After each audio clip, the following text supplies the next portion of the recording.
তো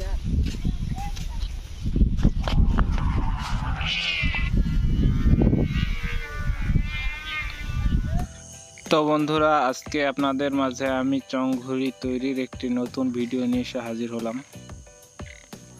তো এখানে দেখতে পাচ্ছেন চং ঘুড়ির ফ্রেম। আজকে আপনাদের দেখাবো আমি এই চং ঘুড়িটির ফ্রেম কিভাবে তৈরি করলে বা কি মাপে তৈরি করলে সে চং ঘুড়িটি উঠতে বাধ্য। তো আপনারা প্রথমেই চং ঘুড়ির এই কাঠিগুলো সুন্দরভাবে বেঁধে নেবেন।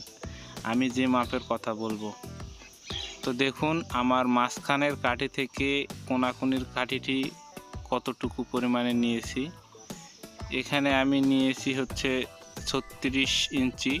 আপনারাও ঠিক এই মাপেই নেবেন এবং অপর পাশের কাঠিটিও হবে ঠিক একই মাপের। দেখুন 36 ইঞ্চি, কারণ এই দুইটি কাঠি যদি সমান না হয় তাহলে আপনার ঘুড়ি কিন্তু উড়বে না।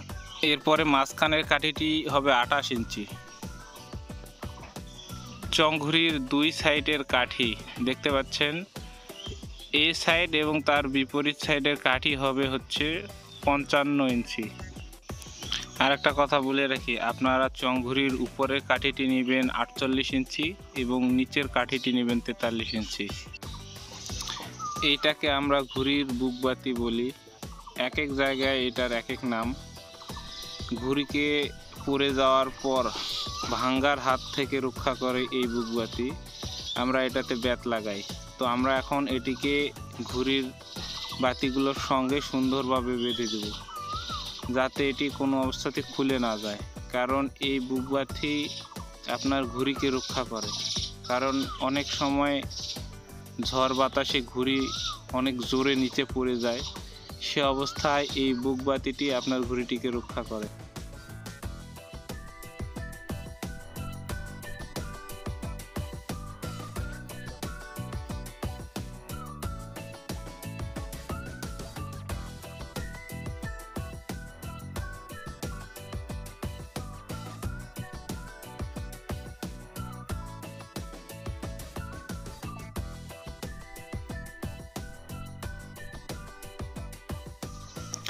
তো আমার বুকবাতিটি খুব সুন্দরভাবে এবং শক্তভাবে বাঁধা শেষ। এবার ঘুড়িতে আমরা কাগজ লাগাবো। তো আমি ঘুড়ির সম পরিমাণে কাগজ কেটে নিয়েছি। এখন আমরা ঘুড়িটিতে সুই এবং সুতার মাধ্যমে কাগজ লাগাবো। আপনারা চাইলে এখানে কয়েল কিংবা শক্ত কোনো আঠা লাগাতে পারেন, যাতে খুলে না যায়। তবে আমি বলবো এখানে আপনি সুই সুতাই ব্যবহার করবেন, কারণ আপনার ঘুড়িতে যদি কখনো সমস্যা হয় বা কোনো জায়গায় কাঠি ভেঙে যায়, সে অবস্থাতে আপনি কিন্তু সুই সুতাটি খুলে কাঠিটিকে জোড়া লাগিয়ে আবার নতুন করে সেলাই করতে পারেন। তো আমি বলবো আপনি সুই সুতার মাধ্যমেই ঘুড়ির কাগজ লাগাবেন, এটাই হচ্ছে সবথেকে বেস্ট একটা ওয়ে। তো আমরা এখন ঘুড়িটিতে কাগজ লাগার কাজ শুরু করে দিয়েছি। দেখুন, প্রথমে আমি বুকবাতিটির সঙ্গে সুন্দরভাবে সুই সুতার মাধ্যমে কাগজ লাগাচ্ছি। আপনারাও ঠিক এইভাবে সুন্দর করে ঘুড়ির সঙ্গে কাগজ লাগাবেন সুই সুতা দিয়ে, যেন কোনো অবস্থাতেই ঘুড়ির কাঠির সঙ্গে কাগজটি ঢিল না হয়। একটু টান টান করে আপনি ঘুড়ির কাগজটি লাগাবেন, সেক্ষেত্রে ঘুড়িটির গায়ে সমপরিমাণে বাতাস লাগবে এবং ঘুড়িটি এদিক ওদিক দোলাদুলি করবে না।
বন্ধুরা, আমাদের ঘুড়িটিতে কাগজ লাগা শেষ।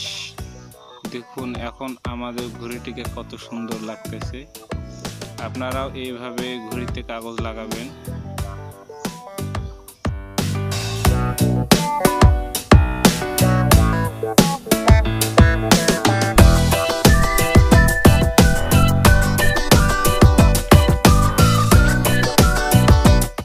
এবার আমাদের ঘুড়িতে লেজ লাগানোর পালা। তো দেখুন আমরা কিভাবে ঘুড়িতে লেজ লাগাচ্ছি।